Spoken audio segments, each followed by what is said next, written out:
আলহামদুলিল্লাহ, বর্তমান সমসাময়িক সময়ে আমরা লক্ষ্য করতেছি ওয়াজ মাহফিল যথেষ্ট বৃদ্ধি পাইছে। তবে সুদ বিষয়ে আলোচনা অনেকটা কম লক্ষ্য করতেছি আমরা, সেটা যে কারণেই হোক। এই বিষয়টাতে একটা ভ্যাকুয়াম তৈরি হয়েছে। তাই আমাদের আজকের বিষয় সুদ। সহিহ বুখারী ৭৭৬৬ নম্বর হাদিসে আল্লাহ নবী বলেন, ৭টি গুনাহ মানুষকে ধ্বংসের দিকে নিয়ে যায়। তার মধ্যে ১ নম্বরে আছে শিরক, ২ নম্বরে আছে হত্যা, ৩ নম্বরে জাদু এবং ৪ নম্বরে সুদ। এমনকি এই ৭টা ভয়ঙ্কর পাপের মধ্যে ধর্ষণ, চুরি, ডাকাতি এসব নেই। আজকে আমরা বোঝার চেষ্টা করব সুদ এত কেন ভয়ঙ্কর। আরেকটা হাদিস যদি আমরা লক্ষ্য করি, সুদ খাওয়া ৩৬ বার জেনা করার চাইতেও ভয়ঙ্কর অপরাধ। আজকে আমরা এই বিষয়টা নিয়ে একটু চিন্তা ভাবনা করব যে সুদ কেন এত ভয়ঙ্কর। এই বিষয়টা জানার জন্য সুদ বিষয়টা কিভাবে কাজ করে এই বিষয়ে আমাদের একটু ধারণা রাখতে হবে। ধরুন একটা নতুন দেশ, সেখানে একটা ব্যাংকিং ব্যবস্থা আপনি চালু করতেছেন।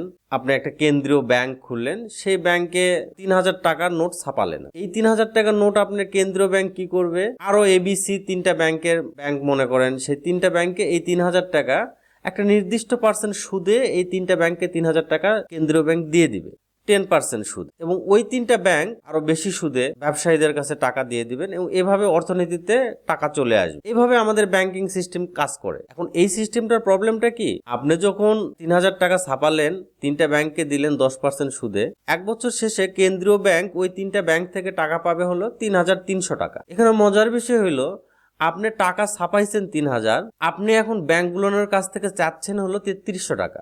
তার মানে কখনোই ওই 3টা ব্যাংক এই ৩৩০০ টাকা দিতে পারবে না, কারণ আপনি তো ছাপাইছেন ৩,০০০ টাকা। আপনি কোথা থেকে ও ৩৩০০ টাকা এনে দিবে? এভাবেই সুদ সিস্টেমটা আমাদের সমাজে একটা ক্রাইসিস তৈরি করে। এভাবে সুদের মাধ্যমে যখন আমাদের কাছে কোনো টাকা আসে, সেখানে টাকার একটা ক্রাইসিস তৈরি হয়। ব্যাংকিং সিস্টেমগুলো যেহেতু চক্রবৃদ্ধি মুনাফায় কাজ করে, চক্রবৃদ্ধি মুনাফার ক্ষেত্রে মূলধন আগামী 7.2 বছর কেন্দ্রীয় ব্যাংক আর কোনো টাকা না ছাপায়, তাহলে কিন্তু সমস্ত ওই যে ৩,০০০ টাকা সমস্তই কেন্দ্রীয় ব্যাংকের কাছে চলে আসবে, মার্কেটে কোনো টাকাই থাকবে না।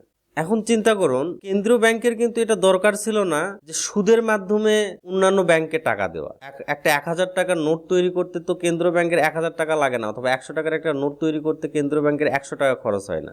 যে টাকা আপনার কাছে আছে, সেই টাকা প্রত্যেকবার হাত বদল করলে সেখান থেকে ট্যাক্স, ভ্যাট সরকার পায়। আপনি 10 টাকা দিয়ে একটা চকলেটও যদি কিনেন, তাহলে ওই চকলেট থেকে একটা নির্দিষ্ট পরিমাণ ট্যাক্স সরকার কিন্তু নিয়ে নেয়। মানে প্রত্যেকবার টাকা হাত বদল করলেই সরকার কোনো না কোনো ভাবেই সেখান থেকে ট্যাক্স, ভ্যাট নিয়ে নেয়। আপনি যদি ১ লক্ষ টাকা চক্রবৃদ্ধি মুনাফায় যদি আপনি 10% সুদের হারে ইনভেস্ট করেন, 7.2 ইয়ারে সেটা ডাবল হয়ে যায়। প্রত্যেক 7 বছর 2 মাসে যদি কোনো ব্যক্তির সম্পদ ডাবল হয়ে যায়, তাহলে সমাজে এর প্রভাব কি পড়বে? সমাজের কিছু মানুষ যারা সুদের সাথে যুক্ত থাকবে, তারা প্রচুর ধনী হয়ে যাবে এবং কিছু মানুষ এক্সট্রিম পর্যায়ের দারিদ্র্যের দিকে ধাপিত হবে।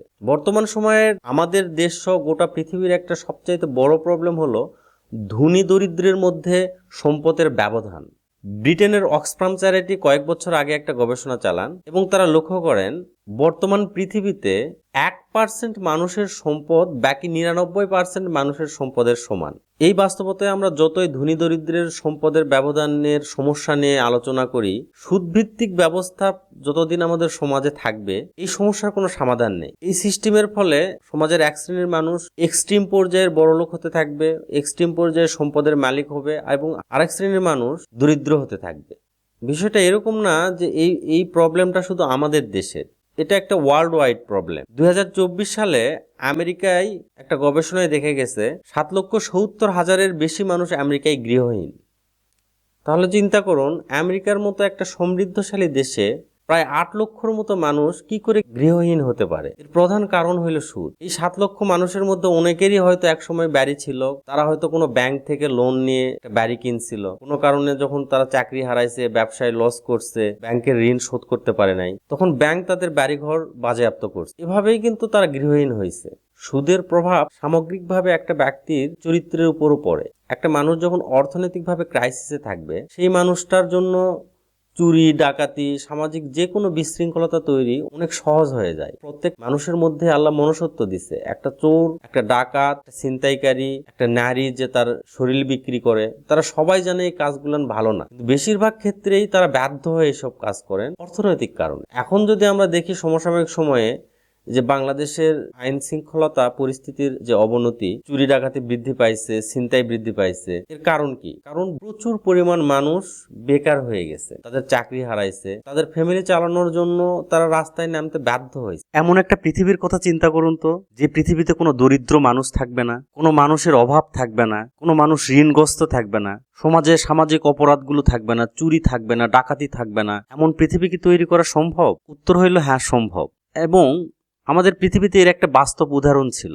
আল্লাহ নবী সাল্লাল্লাহু আলাইহি সাল্লামের একটা হাদিসে তিনি বলেন, নিশ্চয় একটা সময় আসবে যখন কোনো মানুষ দরিদ্র থাকবে না। মানুষ জাকাতের অর্থ দেওয়ার জন্য এলাকায় এলাকায় ঘুরে বেড়াবে, কিন্তু জাকাতের অর্থ নেওয়ার মতো কোনো মানুষ থাকবে না। আরেকটা হাদিসে তিনি বলেন, এমন একটা সময় আসবে যখন আরবে একটা নারী একা সফর করতে পারবে। আল্লাহ নবীর এই হাদিসটা সত্য পরিণত হইতে বেশি দিন সময় লাগেন। খলিফা ওমর বিন আব্দুল আজিজের সময়কালে, সে সময় তিনি এমন একটা সমাজ ব্যবস্থা গড়ে তুলতে পেরেছিলেন যে সমাজে কোনো গরিব মানুষ ছিল না। রাষ্ট্রীয় আধিকারীরা জাকাতের অর্থ নিয়ে বিভিন্ন এলাকায় ঘুরে বেরোতো জাকাতের অর্থ দেওয়ার জন্য, কিন্তু সে অর্থ নেওয়ার মতো কোনো মানুষ ছিল না। সামাজিক অপরাধগুলো শূন্যের কোঠায় নেমে গিয়েছিল। এভাবে জাকাত ভিত্তিক ব্যবস্থা শোষণ, জুলুম, অন্যায়, অপরাধ, সকল রকম সামাজিক অপরাধ থেকে সমাজকে নিরাপত্তা দেয়। আল্লাহ নবীর আরেকটা হাদিসে তিনি বলেন, নিশ্চয় জাকাত সম্পদকে বৃদ্ধি করে। এই হাদিসটা যদি লক্ষ্য করেন তাহলে আপনাদের অনেকের মনে হইতে পারে, আমার সম্পদ আমি যদি দিয়ে দেই তাহলে সেটা কি করে বৃদ্ধি হবে? আসুন আমরা এই বিষয়টা নিয়ে একটু ভাবি। যখন একজন ধনী জাকাত দেয় সমাজের একবারে দরিদ্র কোনো মানুষকে, তখন সমাজে এর ইম্প্যাক্ট কি পড়ে? এখন আপনি যদি একটা ধনী মানুষকে 1000 টাকার একটা নোট দেন, তার প্রয়োজন তো কিছু নাই, সে 1000 টাকাও রেখে দিবে। এই টাকাটা কখনোই অর্থনীতির সাথে যুক্ত হবে না। এখন অনেক হাজার হাজার কোটি টাকার মালিক যারা, তাদের বেশিরভাগ টাকাই অলস পড়ে থাকে, অথবা তারা সুদে ব্যবহার করে সেই টাকা কোনো ব্যাংকের মাধ্যমে। কিন্তু জাকাতের মাধ্যমে এই টাকাটা কি হবে? একটা দরিদ্র মানুষের কাছে যখন আপনি 1000 টাকার একটা নোট দিবেন, সেই টাকাটা কিন্তু ধরে রাখতে পারবে না, কারণ ওর অনেক প্রয়োজন আছে, ও বিভিন্ন খাবার কিনবে, বিভিন্ন প্রয়োজনীয় জিনিসপত্র কিনবে, এবং সেই টাকাটা উনি খরচ করে ফেলবেন। এর ফলে এই টাকাটা খুব সহজে অর্থনীতিতে ঢুকে যাবে। ফলে কি হবে, যে বাজারে পণ্যের চাহিদা বাড়বে। পণ্যের চাহিদা বাড়লে আপনার উৎপাদন বাড়াইতে হবে। উৎপাদন বাড়াইতে হলে আপনার বিভিন্ন ইন্ডাস্ট্রি, শিল্প কারখানা স্থাপন করতে হবে। এভাবে আরো মানুষের কর্মসংস্থান হবে। ফলে জাকাতের একটা পজিটিভ ইম্প্যাক্ট সমাজের সব শ্রেণীতে সেটা পড়বে। জাকাত যেভাবে একটা গরিব মানুষের দারিদ্র্য বিমোচনে সাহায্য করবে, একইভাবে বাজারে চাহিদা বৃদ্ধি পাবে, একটা ধনীকে ইনভেস্ট করার জন্য উৎসাহিত করবে। একটা ধনী তখন শিল্প কারখানা স্থাপন করবে, আরো ব্যবসা করবে, এর মাধ্যমে তিনিও আরো অনেক বেশি লাভবান হবেন। এভাবে সমাজ থেকে একটা সময় দরিদ্রতা উঠে যাবে, এবং দেখা যাবে যে কয়েক বছরের মধ্যেই যে মানুষটা আজকে জাকাত নিছে, কয়েক বছরের মধ্যে সে জাকাত দেওয়ার মতো সামর্থ্য অর্জন করবে। এভাবে একটা এলাকাতে যদি জাকাত শুরু হয়, তাহলে দেখা যাবে যে কয়েক বছরের মধ্যে সেই এলাকাতে আর কোনো গরিব মানুষই খুঁজে পাওয়া যাবে না, অন্য এলাকায় যেতে হবে গরিব মানুষ খোঁজার জন্য। খলিফা ওমর বিন আব্দুল আজিজের সময় এই ঘটনাটাই ঘটেছিল। আবার এমনও না যে জাকাত সিস্টেমটা যদি চালু থাকে তাহলে একবার প্রচুর ধনী কোনো মানুষ আসবেই না, কোনো মানুষ প্রচন্ড ধনী হতেই পারবে না। বিষয়টা এরকম না। আমরা যদি লক্ষ্য করি, আল্লাহ নবীর সাহাবী আব্দুর রহমান ইবনে আউফ বর্তমান সময়ের হিসাবে তার সম্পদের পরিমাণ ছিল প্রায় $528 বিলিয়ন। এটা যদি হিসাব করেন, বর্তমানে বিল গেটস অথবা ইলন মাস্কের সম্পদের চাইতে অনেক বেশি। কারণ জাকাত অর্থনীতিতে এক পজিটিভ ইম্প্যাক্ট ফেলে, এবং এর ফলে সমাজের দরিদ্র মানুষ দরিদ্র সীমা থেকে বের হয়ে যাবে, এবং কিছু মানুষ প্রচন্ড ধনী হবে, তাতেও তো কোনো সমস্যা নেই। সুদভিত্তিক ব্যবস্থার মাধ্যমে কিছু মানুষ দরিদ্র হয়, দরিদ্রের চরম সীমায় পৌঁছে যায়, আর কিছু মানুষ প্রচন্ড বড়লোক হয়, প্রচন্ড সম্পদের মালিক হয়ে যায়, এবং সমাজের মধ্যে একটা বৈষম্য সৃষ্টি হয়। আজকের মতো এখানে শেষ করছি। পরবর্তী সপ্তাহে নতুন কোনো বিষয় নিয়ে আপনাদের সাথে আবার কথা হবে। সে পর্যন্ত সবাই ভালো থাকবেন। লাইক, কমেন্ট, সাবস্ক্রাইব করে আমাদের সঙ্গে যুক্ত থাকবেন। আসসালামু আলাইকুম।